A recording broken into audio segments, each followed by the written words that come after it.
Bienvenidos al segundo video sobre la familia Paramyxovirus. Continuaremos entonces con lo que iniciamos en el video número 1 y en este video empezaremos a trabajar los géneros que hacen parte de esta familia y hablaremos sobre el género Respirovirus, donde se encuentran el virus de la parainfluenza y la parotiditis. El virus de la parainfluenza es un virus que genera infecciones humanas muy frecuentes. Puede causar infecciones respiratorias tanto en vía aérea superior como en vía aérea inferior y las infecciones suelen ser más graves en niños muy pequeños y lactantes. Existen 4 serotipos, serotipo 1, 2, 3 y el 4 a su vez se divide en 4A y 4B. Decimos entonces que lo más frecuente es el síndrome de resfriado acompañado de fiebre, que se puede presentar durante varias etapas de la vida, siendo en la infancia cuando adquirimos la primera infección donde se van a presentar las manifestaciones más severas. Hay una diferencia entre las infecciones que se producen por los diferentes serotipos. Hablaremos primero de la parainfluenza serotipos 1 y 2. Los serotipos 1 y 2 se replican en la vía aérea superior, generando manifestaciones de inflamación en laringe y tráquea, y la complicación más frecuente, sobre todo en niños muy pequeños, es el croup o la laringotraqueitis. Esto se presenta principalmente porque los niños pequeños tienen dificultad en manejar las secreciones, sobre todo los lactantes, y el proceso inflamatorio unido a un aumento en la producción de moco por la respuesta inducida por el virus va a generar toda una obstrucción de la vía aérea, lo cual debe ser tratado inmediatamente y por lo tanto es causa de hospitalizaciones en estos niños pequeños. Este síndrome de inflamación en vía aérea superior también está acompañado de dolor, fiebre y malestar general. La parainfluenza 3 es un virus que entra a través de la vía aérea superior y puede generar procesos inflamatorios allí, pero se disemina a la vía aérea inferior. Por lo tanto, la complicación más severa en los niños muy pequeños son las bronquitis, bronquiolitis o neumonías, lo cual también puede generar algunas complicaciones relacionadas con la muerte si no se trata a tiempo y es causante de hospitalizaciones en los niños pequeños. Decimos entonces que los serotipos 1, 2 y 3 van a generar manifestaciones febriles, inflamatorias. Decimos que el serotipo 1 y 2 afecta vía aérea superior, serotipo 3 afecta vía aérea inferior. ¿Cuál es la diferencia? La diferencia es la temperatura de replicación. Hay virus que tienen más tropismo por vía aérea superior porque su temperatura de replicación suele ser más baja, mientras que los que tienen mayor tropismo por la vía aérea inferior es porque tienen una temperatura óptima de replicación un poco más alta, cercana a los 37 grados centígrados, que es nuestra temperatura en esta vía aérea inferior, y por eso ocurren estas diferencias. En el caso de estas parainfluenzas, las viremias son poco comunes, principalmente las manifestaciones ocurren in situ, es decir, en las vías respiratorias. Las complicaciones también frecuentes pueden ser la otitis media y en el caso de la parainfluenza 4 se ha encontrado que genera un síndrome de resfriado común leve, sin fiebre, no causa enfermedad grave y no se ha visto relacionada con complicaciones. Las complicaciones que vamos a encontrar con estos virus son más frecuentemente en los adultos inmunocomprometidos, niños muy pequeños, adultos mayores, donde la mortalidad se ha relacionado en un 10 a 20%. Existe otro virus de la parainfluenza, que es el virus de la parainfluenza de Newcastle, que es el virus que produce neumoencefalitis o neumonía en las aves y es transmitido a los humanos que están relacionados con el cuidado de aves de corral. La transmisión en los humanos se da más por contacto y produce principalmente conjuntivitis. En humanos, la enfermedad de Newcastle no se ha relacionado con infecciones respiratorias. ¿Cómo es la respuesta inmune en parainfluenza? Decimos que este es un virus que adquirimos principalmente la primera vez en etapas muy tempranas en la infancia y que podemos reinfectarnos frecuentemente. y esto es porque los anticuerpos no van a bloquear y no van a evitar la reinfección, solo la modifican limitando sus manifestaciones.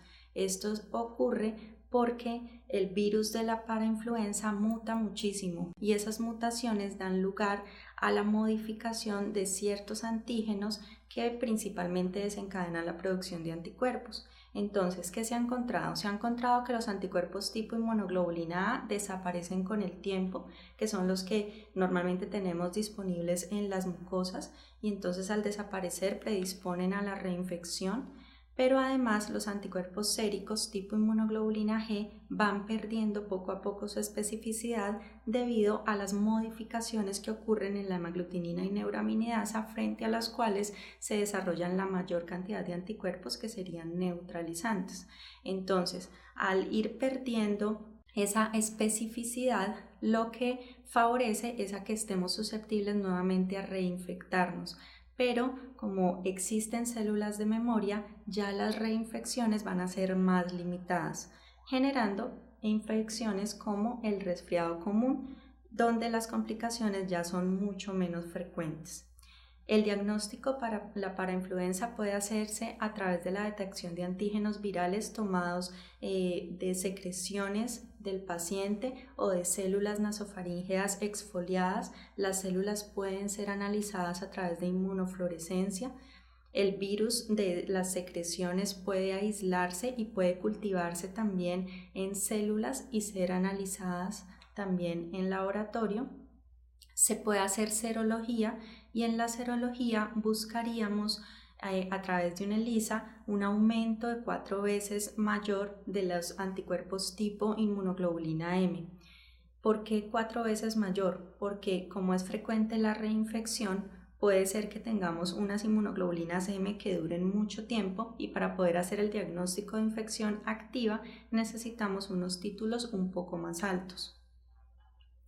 También puede hacerse a través de pruebas moleculares por RT-PCR para detección del genoma viral. El tratamiento básicamente es cuidar la vía aérea. Se puede trabajar con algunos antivirales como la ribavirina. La ribavirina evita la replicación viral, es un nucleótido que se inserta ya sea en virus de ADN o virus de ARN, disminuyendo esas tasas de replicación, y se utiliza más en infecciones graves, sobre todo en pacientes inmunocomprometidos.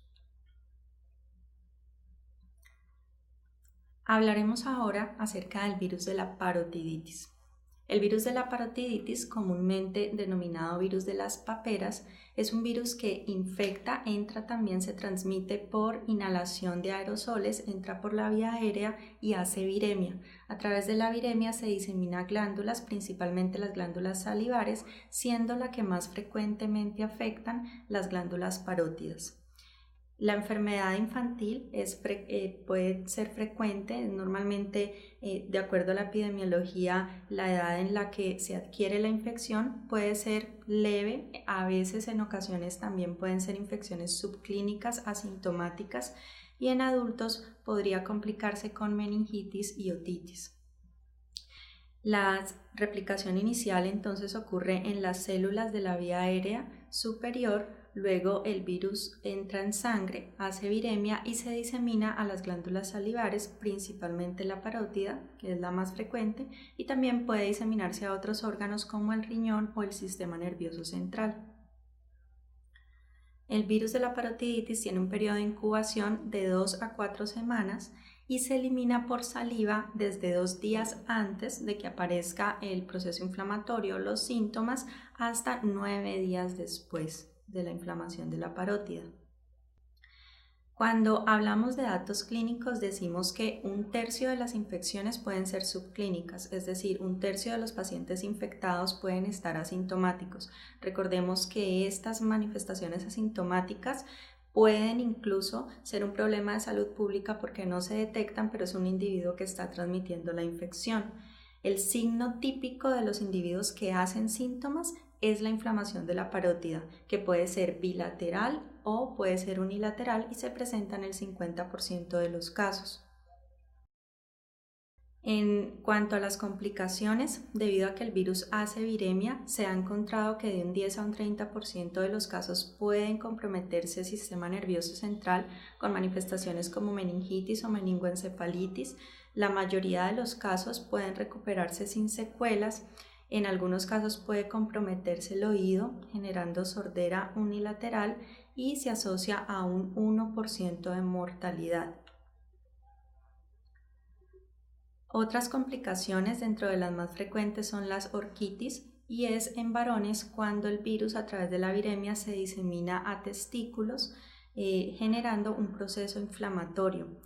Es muy doloroso, puede haber una recuperación completa sin ninguna complicación y en algunos casos muy poco frecuentes se puede presentar procesos de esterilidad y esto tiene que ver con que se rompe el inmunoprivilegio y ya conocemos todos los mecanismos que pueden desencadenarse en estos casos, que son poco frecuentes. Puede haber también diseminación a ovarios en mujeres, aunque es mucho menos frecuente y algunos pacientes, se habla aproximadamente un 4%, pueden presentar pancreatitis. La inmunidad para el virus de la parotiditis es permanente, hay un solo serotipo frente al cual generamos anticuerpos que son muy longevos. Los anticuerpos principalmente van a ir dirigidos contra la hemaglutinina y también hay una importante inmunidad pasiva de madre a feto a través de las inmunoglobulinas G que pueden pasar a través de placenta y a través de la inmunoglobulina A que puede pasar a través de la leche materna. La inmunidad celular es muy importante porque la limitación de la infección está a cargo de los interferones de tipo 1, que son bien estimulados cuando podemos activar esta respuesta inmune celular. El diagnóstico de laboratorio es útil sobre todo en casos de encefalomeningitis, meningitis. Hay que descartar también hipertrofia o tumores en parótida, aunque es muy fácil porque sabemos que los procesos tumorales son procesos crónicos que conllevan mucho tiempo, mientras que este es un proceso agudo que va a generar y va a inducir un crecimiento de la parótida en un tiempo muy corto y una recuperación completa y un proceso de nuevamente desinflamación de esta glándula después de que se da la recuperación.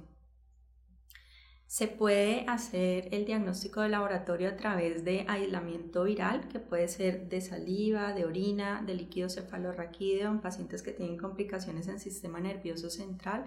Estos virus aislados se pueden cultivar en células de riñón de mono en laboratorio y se puede identificar por inmunofluorescencia o por observación del efecto citopático sobre las células, sobre todo la formación de células gigantes, formación de sincitios. Recordemos que estos son virus que entran por fusión directa e inducen estas formaciones. También puede hacerse a través de serología con ELISA que detecta anticuerpos tipo inmunoglobulina M o inmunoglobulina G.